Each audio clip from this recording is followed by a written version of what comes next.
Welcome to another episode of Under the Influence podcast in our lovely new studios. I love this place, Jazz. So I'm definitely going to come back here. I don't know why we didn't do this earlier. I love the new studio, but absolutely love this place at Leicester Podcast Recording Studios. Today we're going to be talking to our favourite person. We've had Aunee on a podcast many times. We spoke to her live on the Seek channel. We've had the audio podcast. We did a podcast a few weeks back here. But today being Alcohol Awareness Week, one of the key factors we do want to talk, we've got our special guest here on my left, is Asmeeta, Aunee's mum. And today we're bringing this new level of development, and this is about families and the impact of Aunee's addiction that it's had on her mum. So we're just going to bring it out there today. So Asmeeta, Yes. tell us a little bit about yourself. And how does it feel to be? I know this is your first time you're doing this. So how does it feel for you? Overwhelming, and I'm quite nervous, to be honest with you, because it's the first time. I think I don't know about how many Asian ladies have actually done this, but for me it's quite scary. It's a scary process at the moment, but yes, I'm happy to be here for my daughter Aunee. And my name is Asmeeta Pageta. I'm a Leicester-based lady, and my profession is I'm a teacher. And yes, and it's a journey that I've gone through with Aunee. We've heard a lot about Aunee's sort of journey. We've heard a lot about Aunee talking about her addiction, her recovery. Moving over to you, Aunee, so just if the audience have not listened to any of your podcasts before, have not heard you talk on multiple different platforms, tell us a little bit about yourself, Aunee. So I'm in recovery now, over three and a half years, or nearly over 3 years in recovery. I can't pinpoint exactly. I went through a lot of trauma, child sexual abuse. I went through DV. I went through alcohol addiction, to the point where it was like really life or death. Then I met you. Jazz put me in touch with you. I went to residential rehab. And yeah, it's a story of really adversity and I guess a hell of a lot of success, you know. But behind me, we all know that addiction is a family disease. Yeah. So we've had me talk a lot, but it's lovely to have my mum on to speak about it, how it was for her as a parent and what she went through in terms of my addiction and I guess her addiction in a sense. Yeah. And that's it. We speak to a lot of people. We spoke to a lot of people, professionals there. We spoke to people through addiction. We've not spoke to a parent yet. I think this is the first parent we've had on our podcast. Oh. So as for yourself as a parent, what was it like going through everything, witnessing your daughter going through addiction and drinking herself to almost death? To be honest with you, I think when this was happening with Aunee, from my perspective, I was just thinking that, it's just a phase. She's just going through a phase. She's having her ups and downs like a roller coaster, and she'll come back again. But in the past, I used to see that Aunee would dip down, and then she'll come back again, and she'll be fine. So I used to think it's just one of this journey that she's going through. And again, I think with me, it was a very, very much social pressure, because I was feeling that, oh my God, my daughter is doing what this person is going to say, how this person is going to react. So I think my channel was more about thinking what other people are going to say, what other people are going to think about my daughter. And in that process, like, rather than being a mom and talking to Aunee like a mom, I was more like worried about what other people are going to say about her.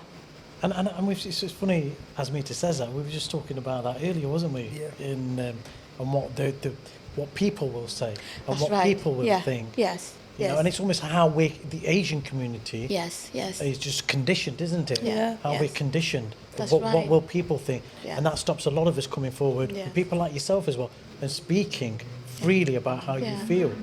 And to be honest with you, you are judged. We think that we are not judged. We think that we're living in an era where, we think there's a lot of awareness, which I don't think there is. We think that, we're in a modern society, we're living in a European country, things will be different, but it's not.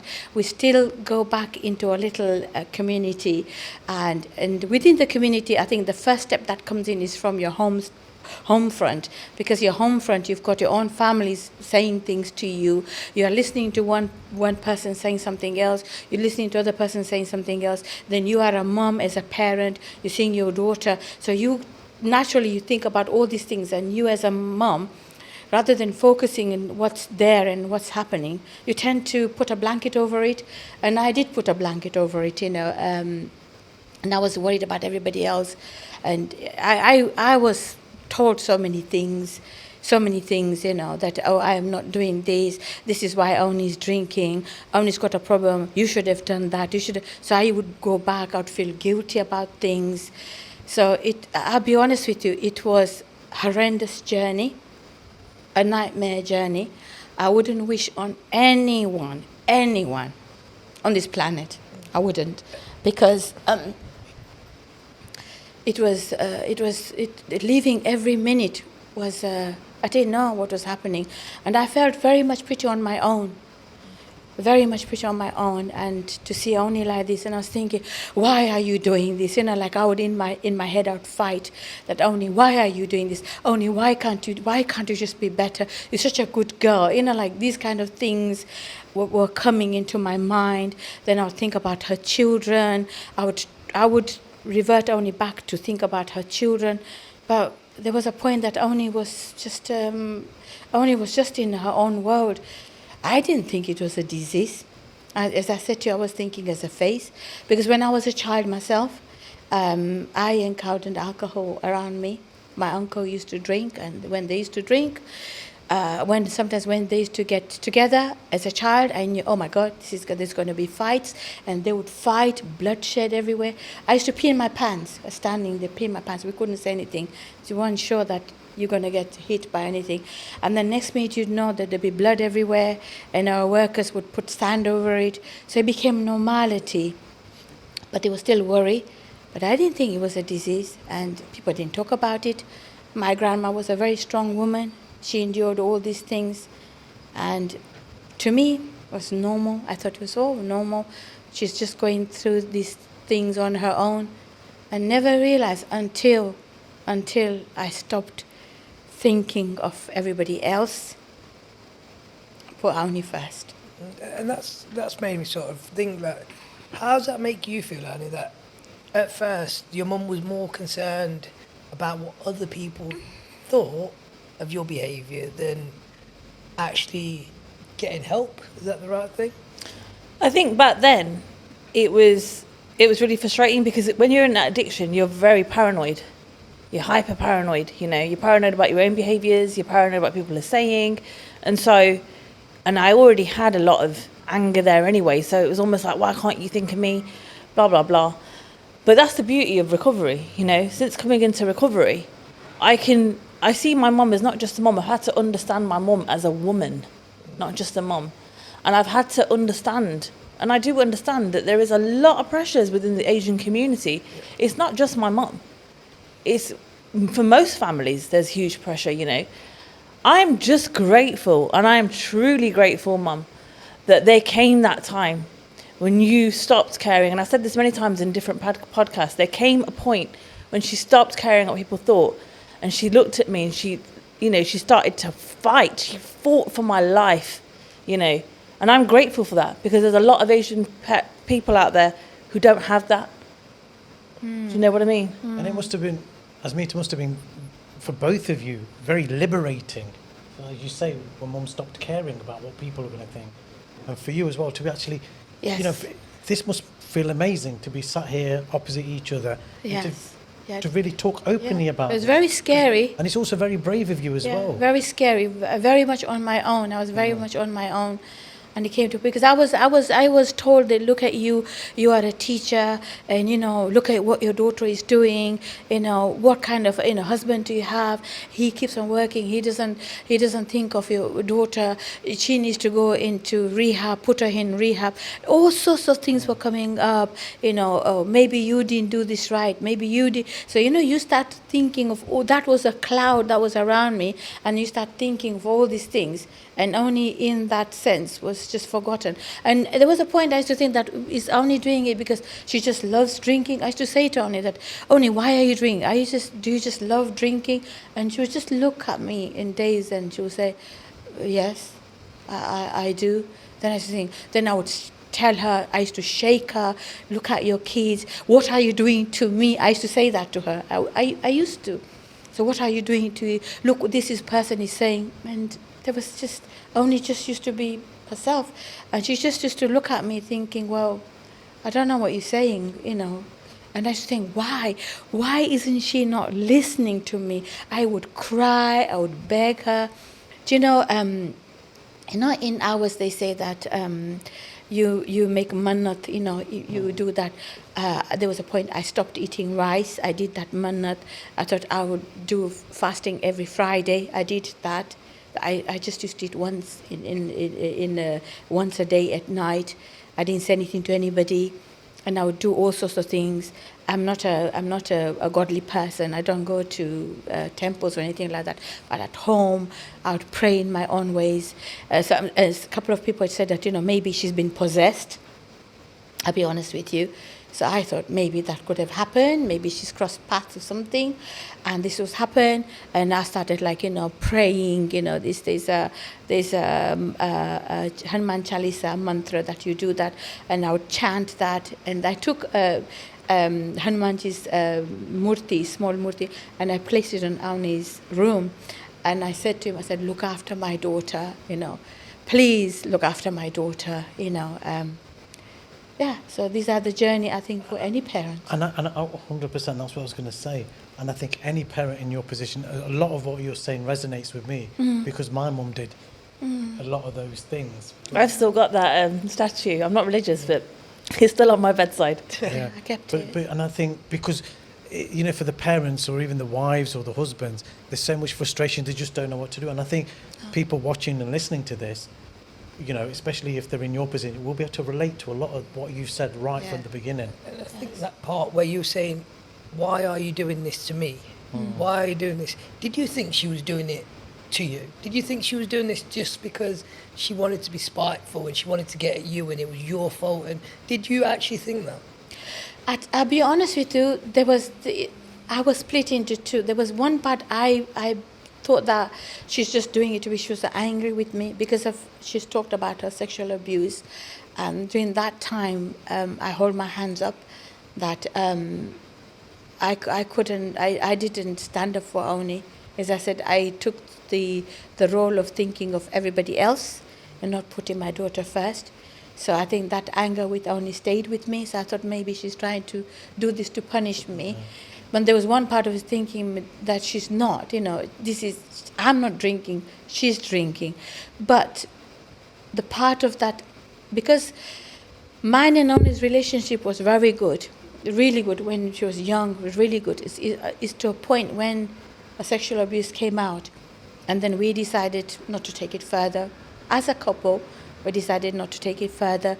We decided, we thought, what, Aunee's young. I was told Aunee's very young. These things get forgotten. I should have known better that these kind of things don't get forgotten. People don't forget things. When we are children, I've never forgotten. I've just talked about it. And this was not even, my drunken uncle were not even doing anything to me. Although sometimes used to get a slap word. But I've not forgotten it. How could Aunee have forgotten it? But I used to think, time will come back. And there was a time that everything was fine. But I didn't know that she was not fine. It was still there. And the anger vented out. And that time I thought Aunee's anger is towards me. But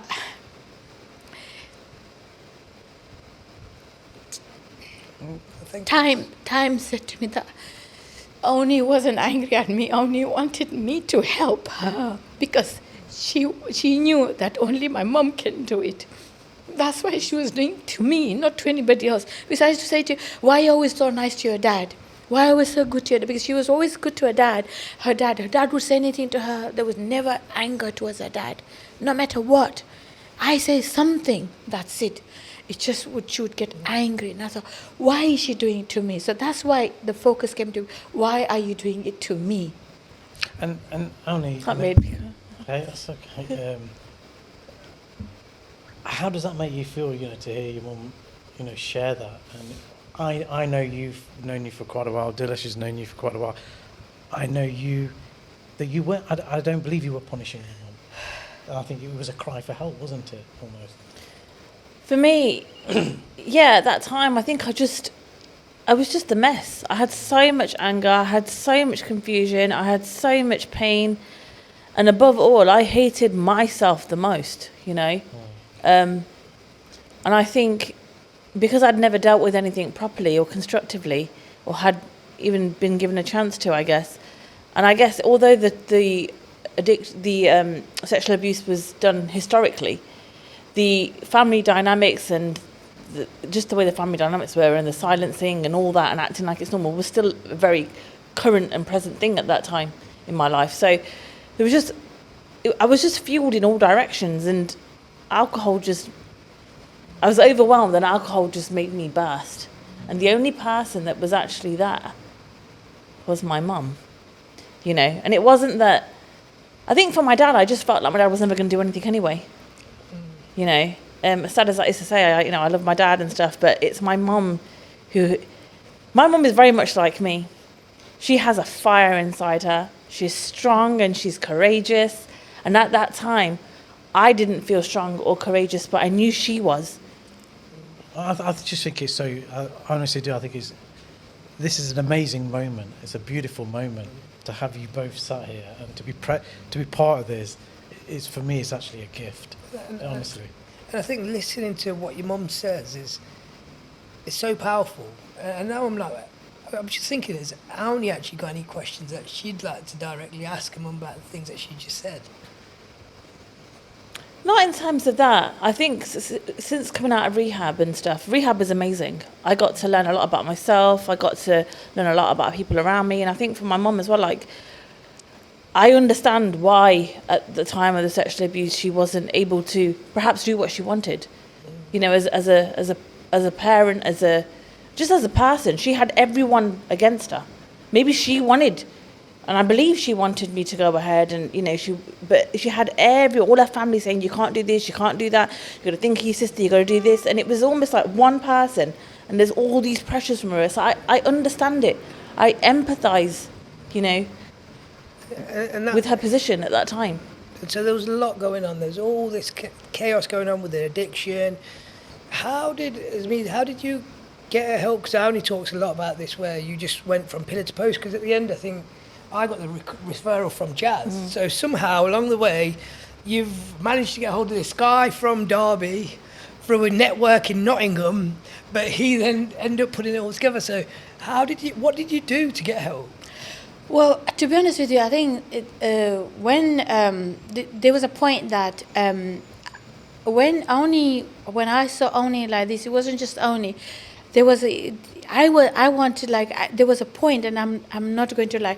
I wanted Aunee to die or I die. I wanted Aunee to die because I could see that Aunee was literally dying. So I thought I'd rather just see my daughter die because I couldn't take the pain, or I die, because I couldn't see it. I couldn't sleep. I couldn't eat very well. I started having because I'm a person, I don't speak out, I don't talk much. I tend to have this persona that I'm always well. It's my job, part of my job, I think, making sure everybody's okay. But I wasn't okay myself. I started internal bleeding. That was my health. Started going down. My asthma started flaring up. I had sleeping problems. And then when I saw Aunee falling, see Aunee down on the floor when I come in the kitchen, plates have been broken. She's full of soaked in her own feces, and I had to leave my bag, come from work, take her upstairs, undress her, give her a bath, brush her, feed her. And then there was a point that I was ringing hospital, and when the ambulance would come, I used to tell ambulance, keep her, please, take her, keep her. They wouldn't keep her. There was a time that they kept her in wards a couple of times, and I would ring up the ward and say, please detox her. No, we can't do that. We haven't got beds. Then I rang doctor surgery, and I said to doctor surgery, I said, my daughter's going through this. She needs help. Oh, there's help, there's turning point, but there's a waiting list. I said, but my daughter is dying. Are you taking the responsibility of her dying? There was nothing from there. I rang social services, nothing from there. Then I started looking on internet myself. I'd be at work, my break time I'd look for. And then I came across with this place called Backings in Nottingham. I said, let me ring up. I rang up there. And there's a lady called Manjit, really lovely lady. I got to speak to her. And then she spoke to me, and she goes, Asmeeta, I know what you're going through. And I thought, the penny dropped. Because everywhere else I was getting very, very different. There's no beds, we can't keep her, or there's nothing, there's a waiting list, or don't know, keep on trying, turning point, or drink turning point. I wasn't getting much help, that time, when I was saying things. So I was thinking, okay. And when she said that, she said to me, but. I thought, there we go again. There's a but here. My daughter is dying. And she goes to me, I know somebody. You are based in Leicester, so can you bring her here? I said, no, I can't. I'm working, and there's no way I can do that. Because there's a sick recovering happens in Gurudwara, and, there's a guy there, Jazra, he's lovely, and he works. There's a person called Dilesh, Popat. Popat's surname stayed with me because my daughter is married to Popat. So he goes, and he's brilliant. They work together, and he works turning point. And if anyone is there to help, this is the guy. You need to get hold of him. There'll be a waiting list, but you do that. And I said to her, I will knock every door if I can. And that's how I got in touch with Jazz, and through Jazz, came in touch with you. And that was when the ball started rolling, and I knew that was like kind of a little step for my daughter, because my daughter was on the floor, dying. And that was a little step. And I was very hopeful, but I was very doubtful. Yeah. Because I really thought that Aunee will die. I'm not going to lie to you. I thought Aunee will die. Because every time when she used to go to hospital, when she used to have a fall, when she used to go to hospital, the doctor always used to say to me that we are really worried about her kidney, worried about her liver, and if that ever happens, it's going to be a painful thing for Aunee. And I used to say to my husband that if ever comes, I'll donate my organ to my daughter. But I don't want that. It's strange how you said that, because at one point at the start of this, you said you either wanted her to die, or you wanted yourself to die. Yeah. However, now you're saying if you ever needed to give it an organ, you'd be the first person to give it up. So when you look back at all of that, and when you reflect now, you actually didn't want her to die. What you actually wanted is you wanted to get better. Yeah. And that whole concept of you saying you wanted her to die, or you wanted yourself to die, it was just you wanted change. Yeah. But Dilesh, is also what Asmeeta's saying is a mother's instinct as well, isn't it? Yeah. There's all motherly instincts at play there as well. And you'll know that as well, because you're a mother. Yeah. And it's, and I couldn't eat. Yeah, I couldn't eat knowing that my daughter is upstairs soaking alcohol. We couldn't eat. I couldn't function. When I used to come from work, honestly, when I used to drive through my road, I used to stop. Every day I used to stop for a second in my car, and I thought, am I going to go to a home? Is there going to be a home? My home will be in fire, something will happen. We used to turn off the gas because we were worried about Aunee. We used to lock Aunee, and people think that locking somebody in does the trick. I used to think that. Yeah. It never worked. So these are It never worked. These Locking doors, windows. Not only that, we used to lock windows so that because Aunee jumped from the window from the top floor. She jumped. So we started locking windows. Then we you know what we did? We started putting locks on the windows. and I did do that. I know it's to do safeguarding issue. I know I could have got into trouble.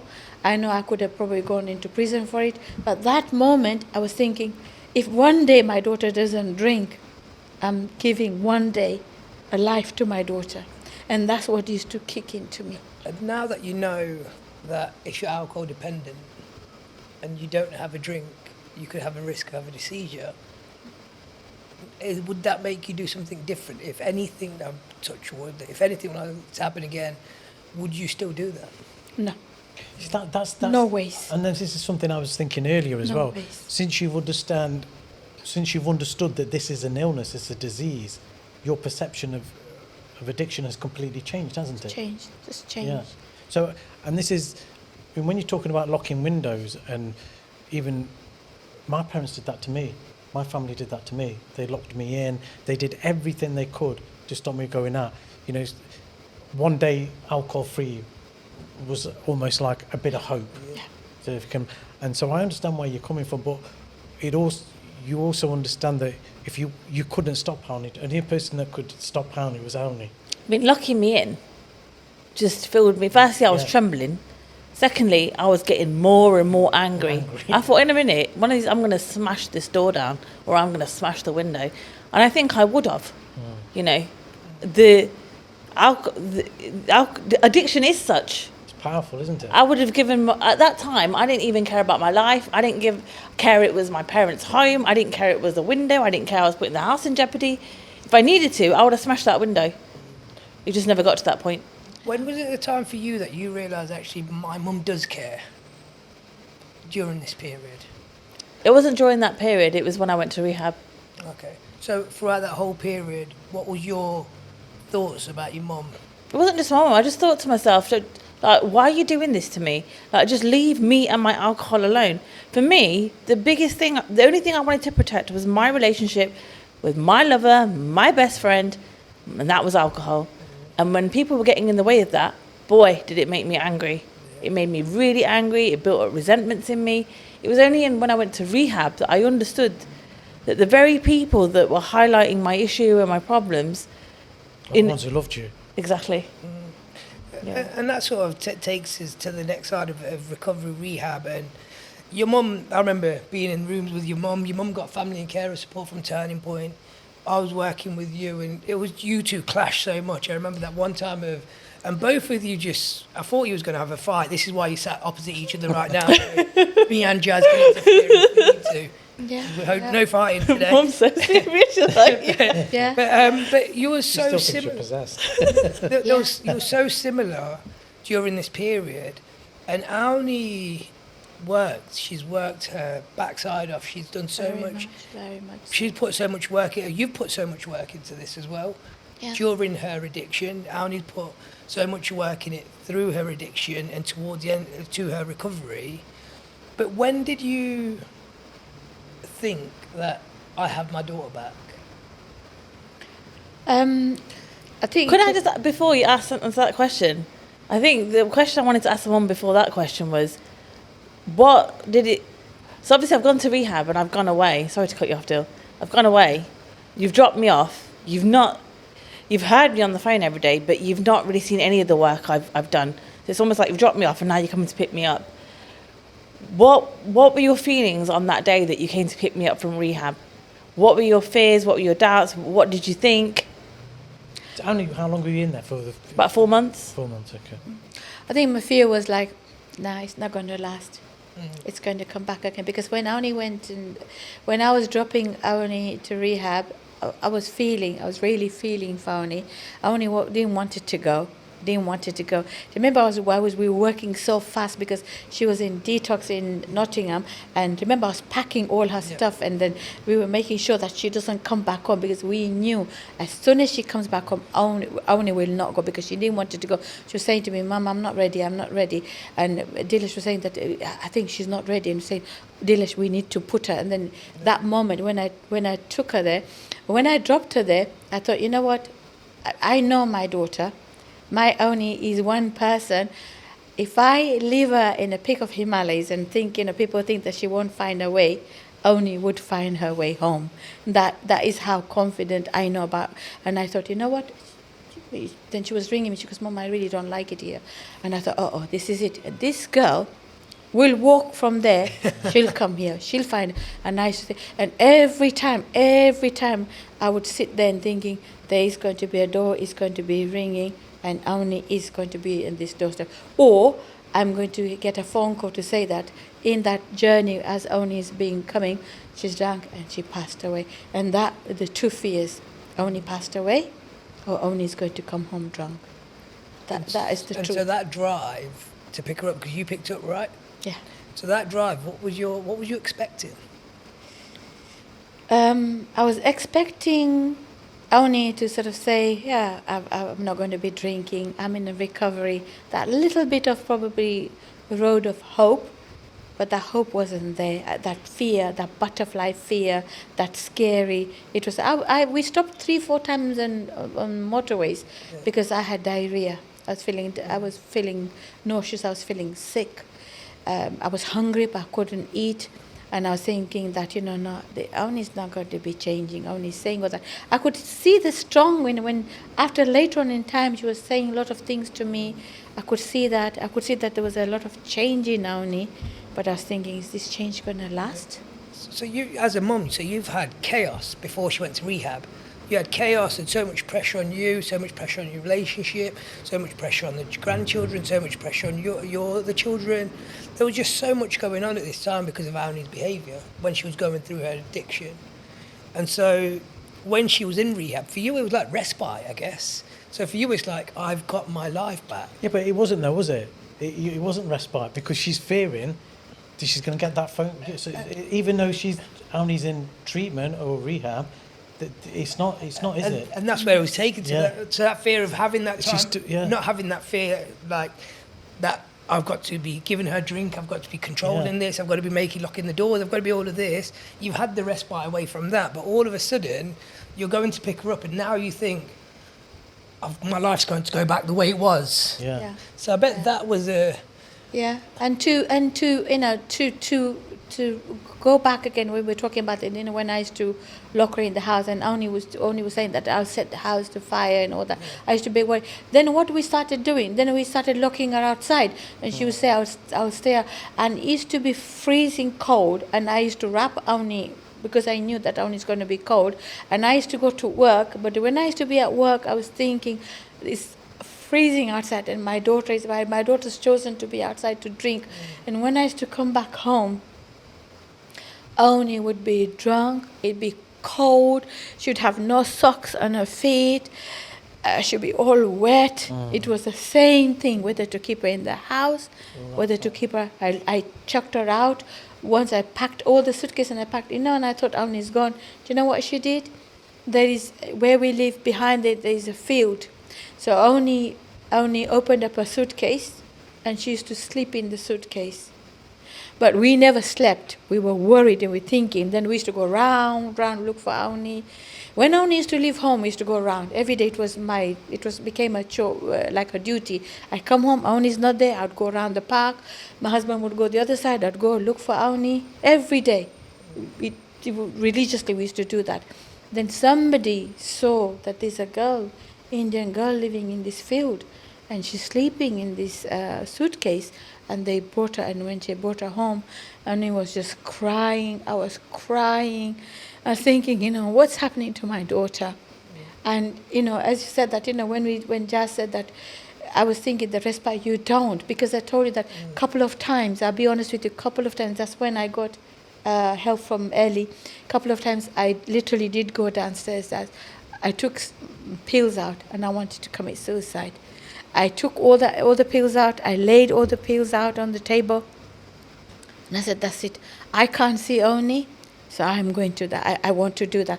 And I was trying to pop the pills. And then, I don't know, I thought of my younger daughter. I thought of my other daughter. And then I thought, I can't do this to my other children. Is this while Aunee was in Nottingham? No. Rehab. No, not in rehab. Before that, the rehab that when she was going through, and then I was just thinking of doing that. Twice I did that, and as I said that when Aunee went in rehab, even then I was very much drained. I was very much drained. And you say you don't see it as respite. You just think that she's there, but I was always expecting bad worse to happen. And if you had your mum... Sorry, Jazz. I'll let you go, mate. 'Cause I'm talking a lot. There's so much to say. And I just, I want to take the focus off that a little bit now. I just want to. So when you came out of Nottingham rehab, you know, you must have had moments where crazy moments, but it obviously must have been very difficult for you in the early days. Coming back home, Yeah. I was petrified to come back to Leicester. Yeah. Can you imagine? I was petrified to go to rehab, and now I was petrified to come back because I'd met Aunee for the first time.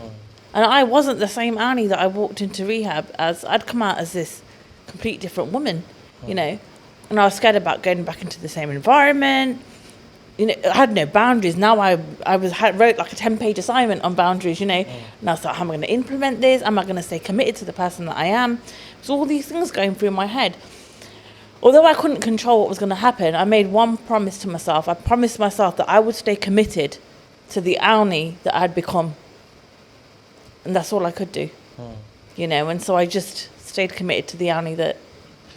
And what was that like for you, Asmeeta, when Aunee came out and you saw her growth, saw her, you know, the commitment that she'd made to herself? You could see that surface, you could see that happening. Yeah, I just saw another side of Aunee. This is strong, you know, this line is, woo. I thought, oh my God. She would just speak and she would just go on, and she was so committed. And I thought, oh, what's happened to this Aunee? You say, well, what did they do to you in rehab? Yeah. Like, I don't know. Asmeeta, when you first, we did the podcast, it was through, it was in COVID. We did the podcast, wasn't it, at Turning Point?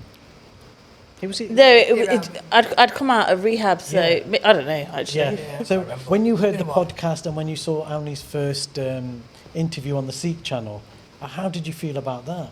I felt absolutely, you know, awesome into her journey to see that, you know, Aunee wasn't scared, Aunee wasn't shy, Aunee wasn't ashamed, Aunee was Aunee and speaking the truth. And I think giving that opportunity, I thought that was a voice for many other people that, you know, who were going through that.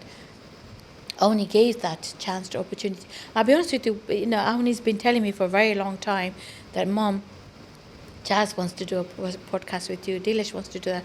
Why don't, you know, what do you want to? I would say to her, yes. But I was like, fear, that, you know, that worry. Again, that judgment. I'll be honest with you, that judgment today, even that little bit of cloud was lingering around.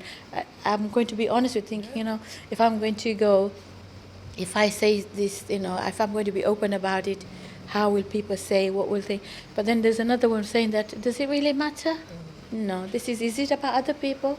No. So I think education and affirmation to yourself that it's not about other people, it's about what's happening to your doorstep. What can you do to help? That's the most important thing. And going back, I'm sorry, retracting back, you know, when Aunee was going through alcohol addiction, and when Dilesh said to us, to keep Aunee alive, you have to give her a drink. Oh my God. That was the worst thing ever. I used to think, how can this... What is he talking about? Yeah, you did. You said that to me. I said, what are you talking about? And Dilesh goes, yes, you want to see Aunee alive? You will have to. You'll have to give her a drink. Otherwise, you know, and I used to come back, and when I said, then we had to listen to him, because I knew that Dilesh is talking right. His expertise. He's been dealing with it. But there was a moment to think, is this guy saying the truth? Is he really? And I would ring him and he would say, yes, you have to. You have to do that. And for us as parents to give Aunee a drink from our hand, to give poison. It's painful, wasn't it? To give poison to my daughter to keep her alive. You know, I wouldn't want anyone to go through this. Yeah. Trust me, I wouldn't. But I had to listen to Dilesh, and I think that kept Aunee alive. Otherwise, yeah. Because I'd seizure, hadn't I? Yeah. I had when that time I used to think, Dilesh, Popat, what are you talking about? Stop it. Give me a pill. I used to think, I said, Dilesh, give us a pill. Dilesh, it doesn't work like that. Yeah. It's years of inner trauma. It's years, this is a disease. Asmeeta, this is years of disease. I said, no. There must be. I used to research for pills. Yeah. I thought I'll give only pills, remember? Yeah. And Dilesh said to me, if you do that, then I won't work with Aunee. I won't, because this is not how I work. Dilesh goes, I don't work like this. You want me to? You want Aunee to be alive? We will send her to rehab. And I said, send her to rehab. He goes, doesn't work like that. Asmeeta, you've had quite a journey yourself. You know, I know you have as well, Aunee. You know, ever since I met you, we've had a lot of chats together. We've had a lot of laughs together. But you know, listening to you today, do you know there's going to be people listening to you, Aunee, watching this? They're going to have a lot of admiration for you. They're going to have a lot of love for you. And you know, it's very brave what you're doing, and your honesty, you know, and the integrity that you've done it with, it's just, honestly, it's admirable. I'm so proud of you. I really am so proud of you. Proud of You'll be you. helping so many other parents out there who are suffering in silence. And that's what I wanted to say to you. There is mums just like you. You know, everything you've said, there will be mothers listening and watching Yeah. that will understand. Yeah. Every single word you've said will resonate with them. What do you want to say to those mums? I want to say to everyone who's going through this, I would say to them that seek help. There is help there. And listen to the expertise, you know, listen to the advice. There's no magic pill, as I've said to Dilesh. There's no magic pill. And work with the person who's going through this. Help them, you know, forget about everything else. You know, there are help there, you know, through one network you do find. Through Backings Nottingham, I found you. From you, I found you. And from you, there's a rehab. And we've got to look at this as a disease, and we've got to work with that. But if you love that person, do everything that you can. There's nothing you cannot do. You've got to turn every stone. As I said, you know, people say there are no resources. I agree, there are no resources. Hospitals, they don't have any resources, but there are, you know, communities. There are, you know, cohesion that into these prospect groups that you can do that. But find help. Don't be ashamed. This is not to be ashamed about. This is not something to be embarrassed about. You know, there are help there, and seek that help. You want to save your loved one? Save them. And I think it's, you know, I think you mentioned it before, and it's only something I learned about when I came into recovery, and I understood what I put my family through, and I learned today, and we talk a lot about it now, it's a family disease, isn't it? Yeah. And that's something we don't understand. And, you know, Aunee, you know, what would you like to say to someone who's listening to you and watching this as well, you know, who's been through a similar journey to you? What would you want to say to that person who's watching and struggling maybe? I just would like to say that you may feel like you're worthless, you may feel so ashamed and guilty, and you may feel like there isn't life without the substance, and it's the substance that actually is your best friend or your solace. In fact, there's a whole life waiting for you, trust me. You just don't realise, you don't realise what you're going to become or what you're going to do. I would never have envisaged that this is the Aunee that I was going to become 3.5 years ago. If you told me you're not going to be drinking 3.5 years, you're going to be achieving this, you're going to be speaking about addiction. I couldn't even call myself an alcoholic at that point. You know, now I say it with such pride. I'd be like, don't mess about, like whatever. But, you know, the transformation is absolutely phenomenal. And I think the amazing thing is you're a volunteer for the Seek Recovery Network, and people actually reach out to Aunee. Females have reached out. Yeah, my mum. Not just females, but males. Yeah. They reach out because they identify with the illness and the disease. Yes. Rather than and I think it's fabulous, and you have become a role model. For a lot of women, you have become a role model. And I think for me as well, listening to the story, I don't know if you have had this opportunity to speak to your mum directly about what she did to get you help. In a controlled manner, I'm quite in a controlled environment. What is if you had something like just to be direct to your mum with what she's done and how much effort she put and all of that, what she spoke about today. I'd like you to talk to your mum directly about how you feel about that today. I just want to say that I love you so much and thank you so much. You know, you saved my life. It's not even just to save their life. My mum and dad, since I've come out of rehab, they have pushed me to find my own success. They've helped me find my wings. They've helped me to fly. They've supported me so much. And I'll be forever grateful, you know. I'm really grateful for everything that you've done for me. I just and it's nice to see you grow. Since I've come out of rehab, I've watched a change in you as well. I've watched you become more confident in yourself. I've watched you flourish. It's almost like we grew together, you know, and it's beautiful. But thank you, you know. And Jazz and Dilesh, I don't know whether I'll be, this is right for me to say, but I always say I'm going to send this message to all the family, parents, mothers, daughters. I'm going to say to them that whenever you are going through this, and if you have any family members, any relatives, any friends who tell you negative, like, oh, what this one will say, keep away from them. Stick with those who say, you know, what can we do? How can we help you?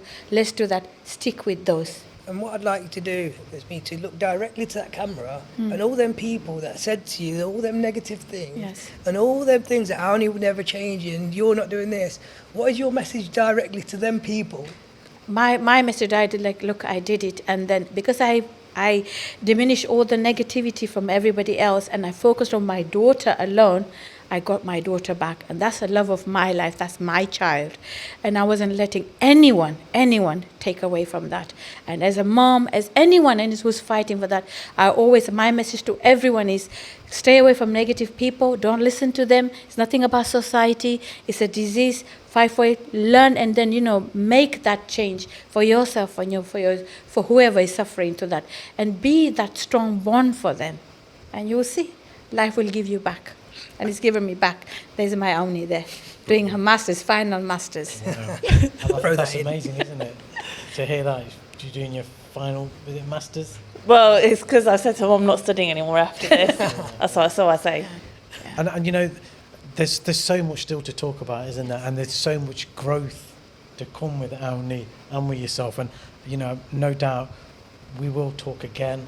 And there'll be so much more to talk about. Of course we will. Doubt. Of course we will. And I think, Aunee, you know, with the work the Seek Recovery Network's doing, you know, in collaboration with Turning Point, you know, there's a lot you've still got to offer with the Seek Recovery Retreats. Yes. We've got one coming up in August. We want to make that a mixed retreat where women, we know a lot of women are suffering. So people like you who've come out the other end will have a lot to offer. So you'll be invited to that. Thank you. And I'll be coming. I'll accept now. yeah, can't go back on that, not that you would. But, you know, one final thing is, you know, the podcast is called Under the Influence. Under the Influence. So what are you under the influence today? Success. Yeah. Just living my life. Healthy, happy and successful. Asmeeta. Admiration and being strong. Wow. Dilesh. After this podcast, just love again. It's always love. I'm just full of love because this is where I sat there for so long, and there was just a big break in the middle, and that was the addiction. And to now actually see the love. And how does this make you feel? Yes. You know, and I mean, it makes me feel really proud, if I'm honest. You put a lot of, I know you put a lot of hours and energy into Aunee. He still does. I still. I'm glad you've sort of spoke a lot there because it gave me time to think. For me, this is why I do what I do. Yeah. This is why I wake up every single morning. I said this before, there is no better feeling in this world than seeing somebody achieve, overcome and adapt all the adversities in life, because we all have them. We all have so many issues that we go with battles. Every single day is a battle. But when you can actually witness somebody come through them battles and succeed through them battles, as she said, success. There's no better feeling than that. And I'm a part of this journey, and we're all a part of this journey. It's just great to actually see. I think we all feel the same. Can I just say something? You know, like I've talked a lot about what my recovery's done for me and what recovery's been like for me. But as we said, active addiction is a family disease. Active recovery also affects the family. So I just wanted to ask my mum, what has my recovery, what has been the impact of my recovery on you, on us? The impact of your recovery it's been amazing. It's been wonderful to see you that you, I don't know, you have just You've just changed. You are so strong in what you believe in, and for you as well. When I see that, every time when I think about recovery, about you, I see that how you have empowered yourself, and for me to see that my daughter sustains that, to see your journey growing. With your journey, we are all growing behind you, your sisters, your children, and we are like a chain. Better, you are a chain that got eroded from somewhere, and it just got stuck somewhere, and you've come back again, and you've come back stronger, and you're pulling us with you, and that's an amazing thing for, I think, anyone. Well, that's recovery, right? That is recovery. The power of recovery. It is. Yeah. Because before you were like an anchor. When you were in addiction, you took us down. You stayed down, and we were suffocating. And now that you are out, and you're a strong chain that's bond us. And I want to say, really, thank you from bottom of my heart to you, Dilesh. You are such a inspiration to Turning Point. You are an asset to Turning Point. You have made an amazing, journey with Aunee. You've given, I'm saying this to you, but you've given my Aunee back a life. She's alive because of you. And I'm rightly to say that, and through, Seek Recovery as well. And your name is always in our house. So Dilesh, Aunee always says that, and I'm glad you are part of our life as well. You are part of our home. Although you may not be in our house, but you are there. And Jazz, you are as well. So thank you, Jazz, and thank you, Dilesh. Thank you. No, thank you. And I just want to just echo something Asmeeta, Aunee's mum, said earlier. She reached out, and his mum reached out, whether it's to me or to Turning Point. Just reach out if you're struggling and suffering, whether you're a family member or you're the addict yourself. Reach out. There is help there. Honestly, there's a lot of help there. People like Aunee are willing to give up their time, because the only way she's going to keep what she's got today is by giving it away. Turning Point, you've just heard what Aunee's mum said, about Turning Point and the work people like Dilesh are doing in the community. The Seek Recovery Network, we're not here for the Sikhs. The Seek Recovery Network was born because there was a gap in the existing services. But we support people from the Hindu community, the Gujarati community, English community, Muslim community. So if you need any help, you can contact the Seek Recovery Network, and we can put you in touch with people like Dilesh and Turning Point. But just reach out. I just want to say a big thank you to you, Asmeeta, honestly, from the bottom of my heart. It's been so brave of you, and the way you spoke so eloquently, and so bravely and so freely today. It's just so. And in Gujarat, as you just mentioned, in Gujarati community, people don't like to talk. No. It's all about, social dilemma. What will that happen? No, this kind of things doesn't happen. Oh, no, my son doesn't. He just drinks on social occasion. Oh, it's okay. Yeah, it's one. And they try to wishy-washy about it, never to talk about it. So I am from a Gujarati family, and I think Gujarati family, there is an issue, and they need to address this, and they need to speak out and reach out for their loved ones. Second podcast soon to come. Yeah. But Aunee, thank you to you again as well for allowing this to happen today as well. Thank you. And it's been, for me personally, it's been amazing to be part of your journey and to see you grow and grow and grow. I just want to say thank you to you. You give me these fabulous platforms where I can have my voice heard. I'll be honest, I said it to you earlier before this even started rolling. That first interview I did, that was the beginning. That was the birth of this Aunee, who's not afraid to speak. It's just, it's just. I've just carried on.